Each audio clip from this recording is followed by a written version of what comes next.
Daly put on gloves and started going through his coworkers' garbage cans when they all got off work. He carefully grabbed their empty coffee cups and put the lids in plastic bags. Daly rushed home and used a cotton swab to get DNA from the lids right away. He put the DNA into a solution that would extract it. His cloning machine started to work. His coworkers' minds were replicated into the game when the process was over.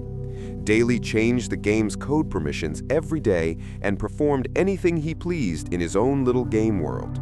He liked the excitement of making his coworkers' lives miserable. People who were rude in real life had to do what he said in the game. Daly was the Chief Technology Officer, CTO, of a tech startup named Incorporated. The business made the most popular immersive VR game on the market, Infinity. In actual life, Daly was shy, quiet, and hard to see in the office. His employees laughed at him for a long time when he tripped one day by accident. He had to speak extremely softly even when he asked Packer to get him a cup of coffee. Nanette, a new programmer, joined the firm one morning and told Daly how much she liked his work on Infinity. Walton, Daly's business partner and CEO, strolled in while they were discussing. He told Daly to hurry up and release the new version, and then he took Nanette on a tour around the corporation. Daly was embarrassed. He was so angry when he got home that he let it all out on Walton's duplicated consciousness in the game. Nanette made Daly a cup of coffee the next day. She just happened to run into Shania. Shania made fun of Daly right away when she found out that Nanette liked him and told her to keep away. Daly heard everything. He also chose to include Nanette in the game. He took her coffee cup, got her DNA, and then waited 16 hours. Nanette wakes up on the USS Callister spacecraft. She was confused and proceeded slowly to the control room. Some of her coworkers had changed the way their skin looked, and they were all wearing weird uniforms. When Shania saw how shocked Nanette was, she rushed over to soothe her.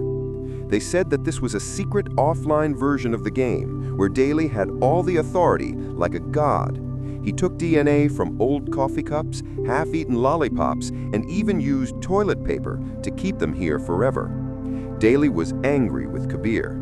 He had been insulted by Shania. Packer had bought the wrong lunch, and the receptionist's only mistake was not smiling the right way.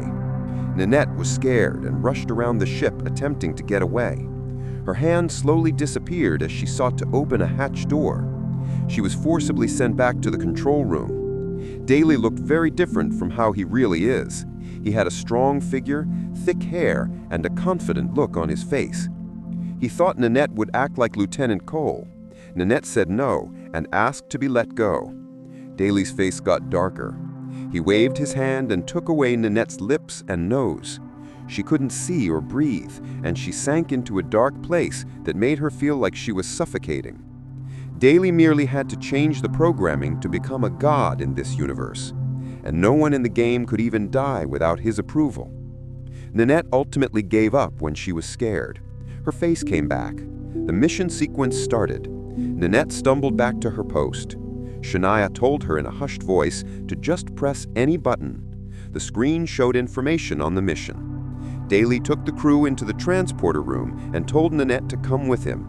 They were taken to the surface of a planet. Shania told Packer to shoot Daly, but Packer's gun didn't function. Only Daly's gun could shoot. Everyone had to keep acting. Suddenly, their arch-enemy, the demonic Valdak, showed up. Nanette couldn't believe the over-the-top speech she heard. Valdak called forth a huge extraterrestrial beast. The thing growled at Daly, and Nanette fell back in dread. The controller made a loud notification sound just then. "Wait a second, I believe my pizza has arrived." After the awkward show was over, everyone breathed out a huge sigh of relief. Valdak moaned about the weighty weapon, and the monster just laid there, bored. Nanette finally understood that the whole gaming world was merely going along with Daly's dreams.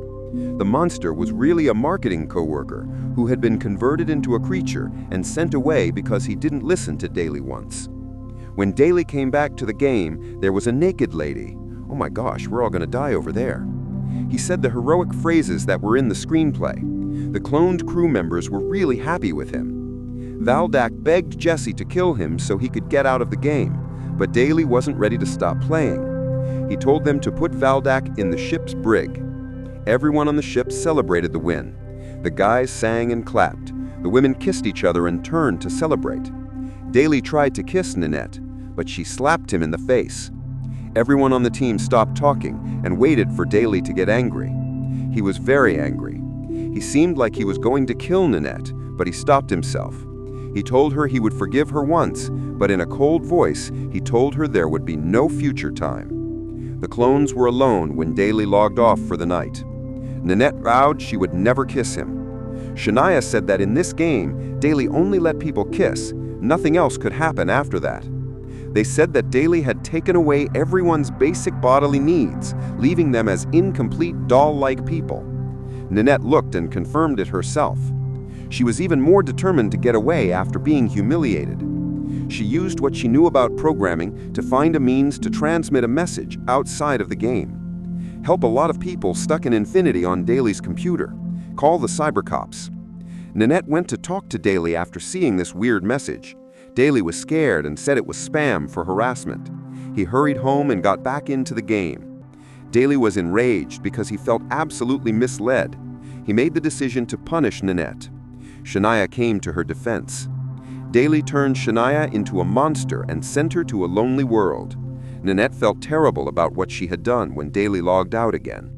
Shania, who was now a monster, wept in despair until she saw a wormhole in the distance. Nanette came up with a plan all of a sudden. If they sailed the ship into the wormhole while the game was updating, they would hit the system firewall. The unlawful clone version would be removed. They would be free, but the ship could only take off when Daly was logged in. The next time Daly logs on, they have to carry out their plan. Before the update came, Nanette remembered that she had private images saved in her own cloud. Nanette offered to go on an away assignment with Daly the next time he checked in. They went to a planet with hot springs. Nanette took off her clothes and told Daly to swim. The clone crew broke into her cloud storage when Daly wasn't paying attention. Everyone on the crew gasped when they saw the startling pictures. They picked some people and sent blackmail texts to the real Nanette, instructing her to do what they said. Everything went well. Nanette went to Daly's house and requested a pizza to be delivered. Daly opened the door, and she snuck inside, stole all the DNA things, and switched out Daly's consciousness connect. This kept him from signing in for a while. At the same time, Nanette was sent back to the ship.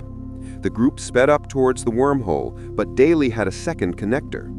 He logged on and went after them in a different ship. They moved through the asteroids. Daly was getting closer to them. The engine stopped working all of a sudden. Walton ran into the engine room and gave his life to fix it. The team navigated into the collapsing wormhole with only a few seconds to spare. They weren't gone when they woke up. They had been transferred to the real-life version of the game. The firewall got rid of all of Dee's modified code. Their clothes and body returned to normal. Shania and all of her coworkers who had been deleted were brought back. They now were free, aware, and eternal digital entities. They happily sent their ship out into the wide-open universe. Daly sat still in his chair in the real world. His mind was stuck in the empty, falling nothingness of his secret game. In real life, he would die of hunger and thirst, but his mind would be trapped forever.